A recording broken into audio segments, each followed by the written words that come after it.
Today we're gonna take a look at the best 1.2 factory by KyostinV.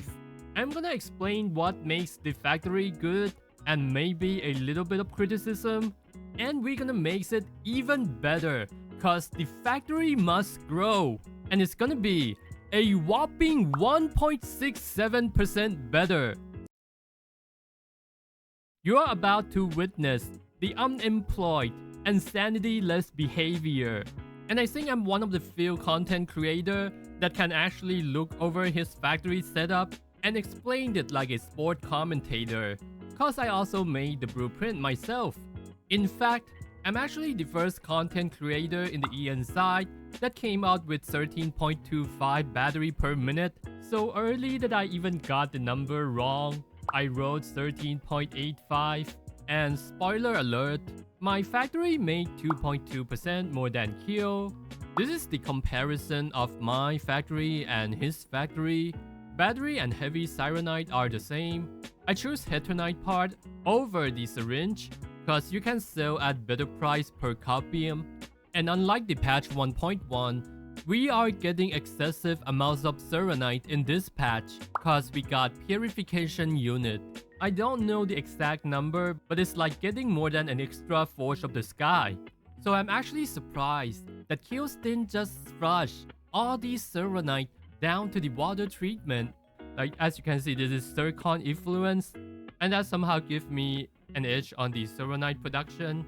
I'm producing 18 selenite more than his, so this is the final number that we're gonna get, and mine is making 2.2% more. The number he claimed in the video was wrong. It's more than that because he forgot to include the heavy selenite. But who really cares? Any blueprint out there that has 12 battery per minute already produced more than we can sell. What actually matters is how can we help general player to set up factory without issue. And I think KyostinV did this really well. I learned a lot of stuff from him going through his build, and I think I will apply things that I learned from him on my next factory. And the other thing is, I think it's really fun to build the factory from the scratch. And I wish that I can use this video as a medium to give some tip and advice while we are going through this factory to help you build the factory that is made by you. My name is Ryusuke. If you are interested in my factory, you can come and check out this video along with this video cause I made a mistake. But all you have to do to fix the factory is rerouting to pipe from the original blueprint. For those of you who has already used my blueprint, I want to know what do you like and don't like about my blueprint so I can use this information to improve my factory further in 1.3. So let me know in the comment, and please do like and sub to support this channel. So let's get started with the installation. The setup feels pretty intuitive. You can almost place the blueprint in the right location even if you're skipping through the video. I like how he designed the conduit. He only has 3 conduit in the main area. There are 2 solo conduit. Both of them are transferring the same thing. So it doesn't matter which one you connect it to, you're not gonna mess up. And it's mechanically impossible to connect it to the dual conduit, which is transferring the sewage. And I gotta say, I really dislike the blueprint with too many conduit because it's so easy to mess up when you are connecting the conduit. I think Dev responsible for this to a certain extent. They should have enabled connecting the conduit from the top view without having your character running around.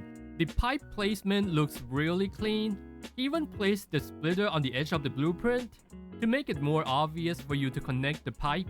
I really like this idea. And for those of you who don't know, the length of the pipe is limited and you can only connect further by putting something in between. But I didn't know that you can actually use the port controller to extend the length of the pipe, which you do here. What even more surprising me is you can build the control port on the depot bus because you can't place splitter or the converter on the depot bus. So this one is actually pretty smart. And moving on to Sky King Flat. At the first glance, it is very easy to install. All you need to do is just one click, but that's not it. This is like the god tier build. From the installation friendly perspective, it doubled my respect to the Kyostin. And you might be wondering like, oh, he left a lot of space here. You don't know what you're seeing here. So let's say if I select everything here and I press save, it's gonna be able to save it. And let's say if I put 3 splitter here and trying to save it again,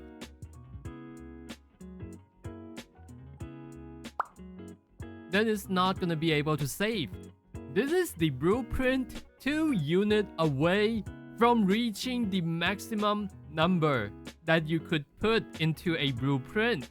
I can't imagine the work that he has gone through to pull off this kind of blueprint. This is 100% intentional and it has to be tested over and over. I just can't imagine the amounts of work that he has to do to pull this off, because you can't really have a loss of bridge, because every bridge, every converger, and every splitter are also count as 1 unit, just like how I demonstrated.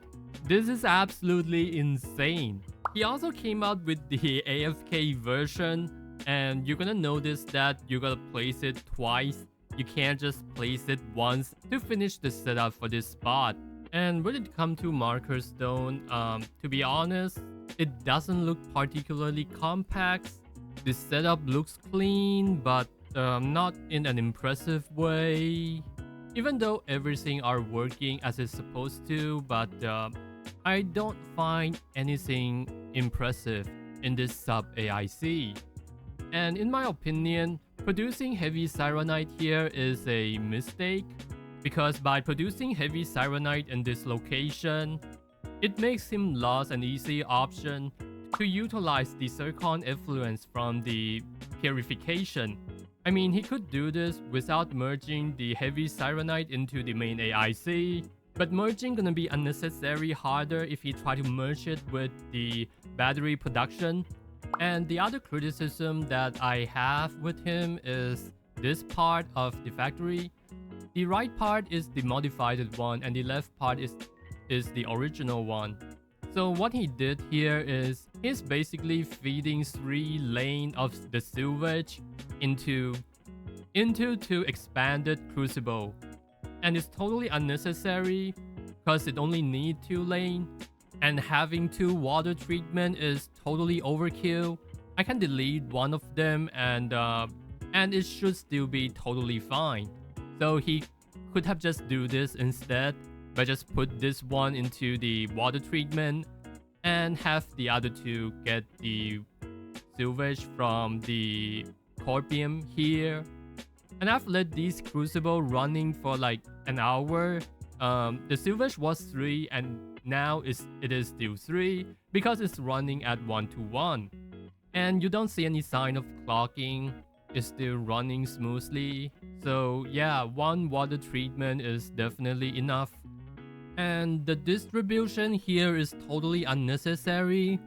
It had its own functionality back in 1.1 because Serenite was the main bottleneck, but in this patch, we simply has too much Serenite, making distribution like this unnecessary because it's only there because he's trying to like balance out the Serenite when you are using the extra Serenite from here and for the component. But we don't have to do that in 1.2. With all that said, my mistake is far worse in this video. I connected the wrong pipe, missing 1 shredder. So whenever you got maximum number of Serenite and the cadmium, my factory gonna shut down. So now let's modify it and let's see the outcome. So this is the number after I modified it. We got 18 extra Serenite per minute and everything else stayed the same. Yajin syringe is at 3 per minute and Wuling battery is at 13.25. Eternite is 3 per minute. This is the one in the MarkerStone. I removed the Forge of the Sky here and also the crucibles. Sky King Flash stay exactly the same. Now we go to the AIC. I modified the water treatments a bit we got the right amounts of sewage water supplying the expanded crucible. I remove everything here and add another line of selenite here. The selenite here is mainly coming from here. And this is the production line for the extra zircon. And this purification unit lead to 3 extra selenite on top of 15 per minute selenite. And the purification unit here gonna supply the zircon effluents to create the heavy selenite. And of course, the water gonna be supplying this part. It doesn't need a lot. It needs less than 1 per second of water, maybe like 1/4. And I dish the water from here to here. And about the sewage water, I drag the sewage from this location to somewhere down here like a psychopath, so that you guys don't have to connect the conduit. I don't think swapping to this build is necessary, but it's pretty fun for me. And if you happen to be interested in this modified version, I will leave the code down here. And if you are doing the blueprint for the Asia server, I would highly suggesting you to just use the Kyostin blueprint and modify it from top of that. It's gonna be a lot more easier than starting from zero. And here's the screenshot of the factory. This one is for the MarkerStone. The pipe location are still the same. You don't have to reroute the pipe. The installation process is pretty much the same. So you can just revisit his video. And I think it's pretty fun for me to nerd about the factory here and there. I hope this is also fun for you. And hopefully it helps you understand the factory a bit more. See ya guys.